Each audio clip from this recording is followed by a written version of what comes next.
Hello, thank you for acknowledging me, reaching out. My name is Warda Youssouf, and I always say the best way you can acknowledge me fully and value me and see me is by saying my full name, which is Warda Youssouf. And the three questions you guys have asked got me thinking. What has been the most rewarding aspect of your work so far? So I'm a filmmaker, and I've also created a non-for-profit called House of Arts, and we've been doing programming. We created an acting program for East African youth, and we've also done festivals showcasing Black excellence. I did a festival this year called Hear the Horn of East Africa. It was a day of East African arts and culture where I think we made history. We brought together East African countries in a public setting where usually I say we're not as present to the rest of the world, and we need to be more loud and proud and present as East Africans, as Muslim people, as Black people. And we have all these intersections. So my mission is for us to be loud, proud, and present in Canadian media, in Canadian public spaces, in arts and culture, in the entertainment industry. We need to be taking up spaces. Our stories cannot just be oral. At this point, we need to move towards documentation and storing and reclaiming and revitalizing, because arts and culture stays with the society that takes care of it, and the newer generation would rather assimilate. So I was brought up in London, and I've been in Toronto for the last 5 years, and I've been noticing assimilation is the name of the game, and holding on to your heritage is seen as like not cool in a lot of spaces. And I think for the young ones and for the new generation, I think restoring and showcasing how fabulous our culture is the mission, and also the most rewarding part of the work I'm doing. It is a bit of a lonely feat, but luckily East Africa is huge.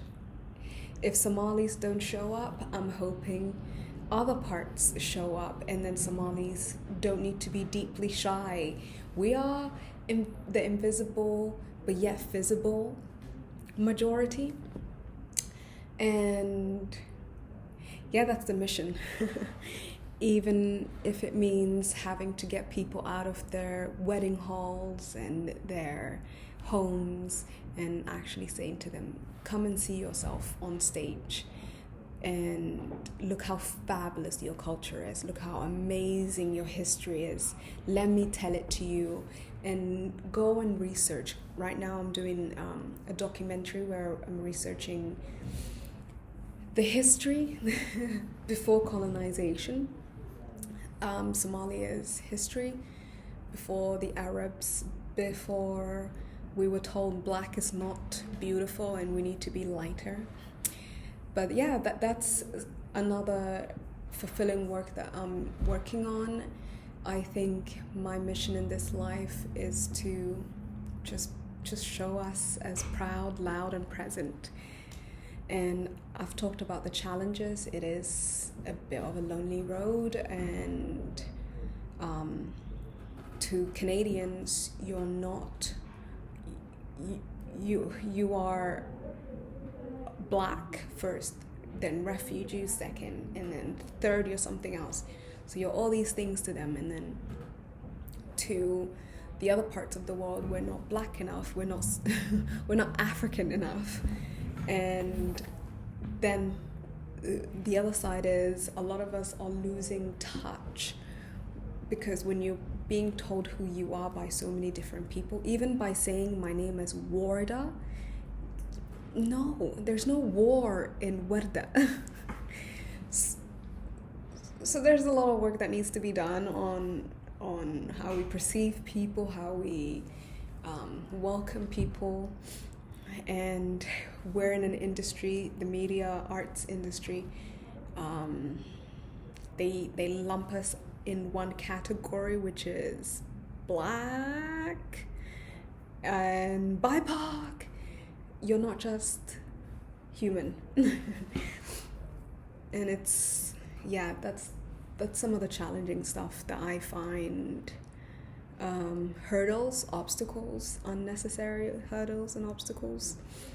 And then on top of that, a lot of the parents whose kids are doing our programming don't want them to be doing arts because it's not a viable career, but there are so many people who are not BIPOC who are thriving, and I think we need to show that there are thriving folks in this industry, and this is what it looks like. So having to go into community centers, into schools, into spaces that our people occupy, religious spaces, and really say art is healing, because it brought healing to us back in the days.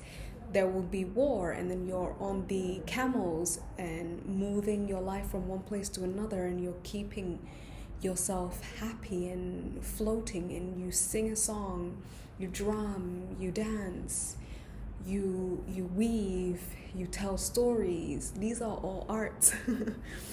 And we need to bring back that joy, because I feel like the older generation is stuck in PTSD and trauma from back in the days. And now that we're here, I think we need to show them another way and the endless possibilities. And finally, a Black Muslim woman who has been an inspiration to me. I liked Timaj Grad, and I just love that she is a singer, she is a poet, she works in the Toronto Arts Council, she's working for the government, she's given us the funding, she's doing everything I would love. Right now I'm in more admin role, and eventually I would like to start focusing on my creation, but we have to do some foundational work before I can go off and create. Like, I can create a script for someone to act, but then if you don't have actors, then you don't have a film. And if you don't have people behind the scenes, you also don't have a film. So yeah, we got some work to do. And thank you for acknowledging me, and I love to be highlighted, and I am grateful. My name is Warda Youssouf, and goodbye.